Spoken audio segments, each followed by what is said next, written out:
पंडित तारादत्त गैरोला, इनका जीवन परिचय है। जन्म 6 जून 1875 ईस्वी और इनकी मृत्यु हुई थी 28 मई 1940। इनका जन्म स्थान है टिहरी गढ़वाल के पट्टी बड़ियार दालडुंग गाँव।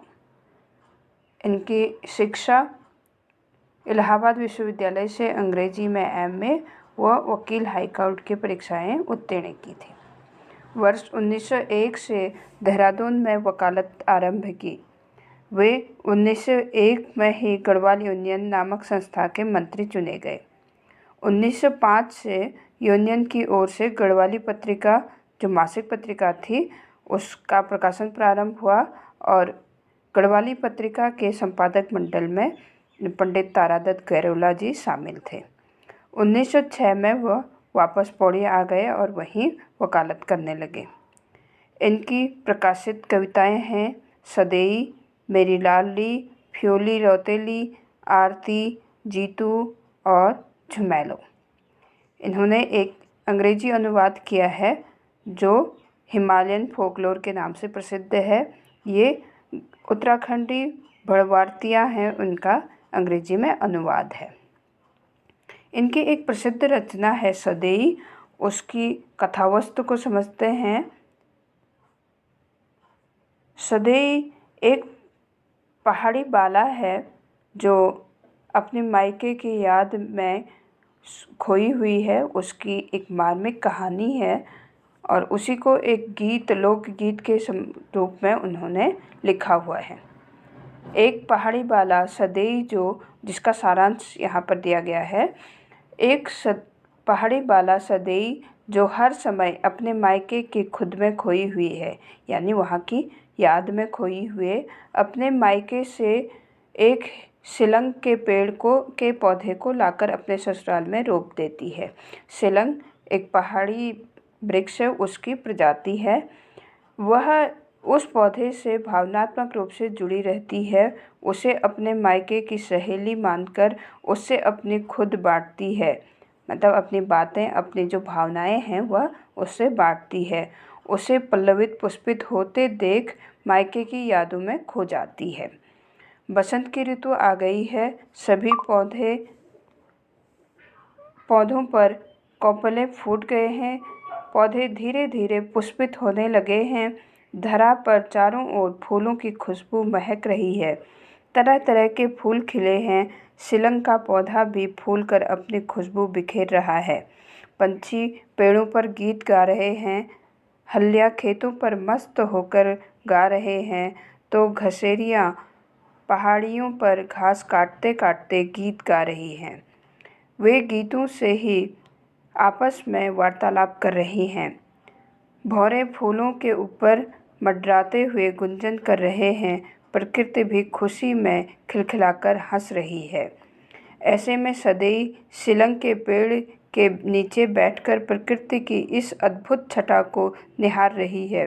उसे अपने मायके की याद आ रही है। मायके की पेड़ पौधों, पशु पक्षियों, पहाड़ियों, नदियों और अपनी सहेलियों की याद आ रही है।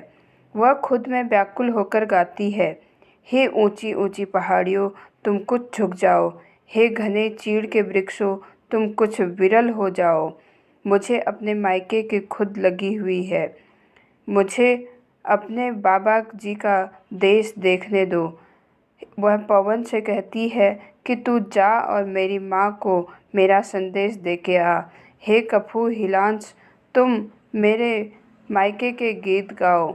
ये ऋतुएं आएंगी जाएंगी पर मेरी दशा हमेशा एक सी ही रहेगी। बसंत माह में सभी के मायके से भाई अपनी बहनों से मिलने आएंगे, कपड़े व कलेवा लाएंगे, पर मुझ अभागिन से मिलने कौन आएगा? मेरा तो कोई सगा भाई है ही नहीं। मैं बाल बच्चे वाली भी हो गई हूँ, पर आज तक मेरे मायके से कोई मेरी सुध लेने तक नहीं आया। वह अपने मायके की देवी का सुमिरन करती है, यानी अपनी मायके की देवी को याद करती है। वह उनके सामने अपनी पीड़ा रखती है, उनसे प्रार्थना करके एक भाई मांगती है। देवी उसके स्वप्न में आकर उससे कहती है कि तेरा सदैव नाम से एक भाई होगा। सपने में यह सब देखकर सदेई बहुत प्रसन्न हो जाती है। वह यह सब बातें शिलंग के पेड़ से कहती है। देवी के वचनानुसार सदेई के मायके में उसका एक भाई हो जाता है।